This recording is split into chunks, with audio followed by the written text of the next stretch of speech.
Tard it-tnejn filgħaxija l-kumpanija Eni Malta rreġistrat domanda ta' 598 megawatts ta' enerġija li kienet fisser żieda ta' 100 megawatt meta mqabbel mal-istess perjodu is-sena li għaddiet.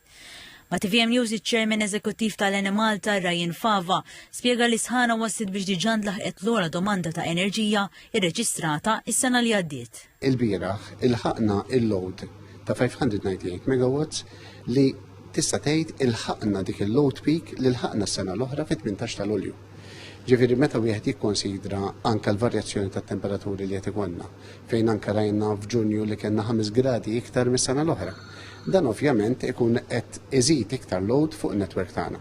Mitlub jispjegalna dwar tuħ fil-provvista tal-elettriku f'numru ta' lokalitajiet, l-Inġinier Fava wieġeb li t-tnejn intuża ġenerator wieħed mod temporanju f'Ħal Tarxin biex sakemm isiru tiswijiet ta' emerġenza iż-żona milquta ma ddumx mingħajr il-provvista. Il-ħsarat li kellna l-bieraħ wieħed jista' jgħid li 64% tal-ħin jixtelu mill-ewwel in-numru ta' substations li kellna.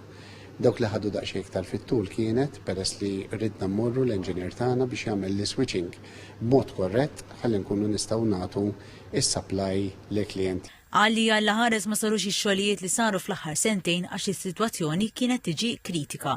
Allura x-xogħol ta' rinforzar li sar qed jagħti iktar flessibilità ta' kif aħna nistgħu nixelu. Issa nerġa' ngħid fin-netwerk tagħna hemm diversi cables, ġifier dak li qed nagħmlu aħna qed nillinkjaw qed inżidu iktar biex nibqgħu nużaw il-kunċett dak li ngħidulu l-N-1 ħalli kif inqalat ħsara tkun iktar faċli biex tibdel. Mill-qalba tal-control room tal-Eni Malta fil-Marsa l-Inġinier Fava spjega li f'xenarju fejn ma jkunx hemm is-sarat li jeħtieġu sigħat ta' xogħol, il-ħaddiema tal-Eni Malta jistgħu jikkontrollaw substations biex jixelu. Fis-sistema tagħna għandna ħafna mis-substations tagħna 1/3 li huma bl-automation. Allura ġieli klijent jenfasid jara li kellu tuħ tad-dawl u mbagħad wara ftit minuti, 3 minuti jerġa' jiġih.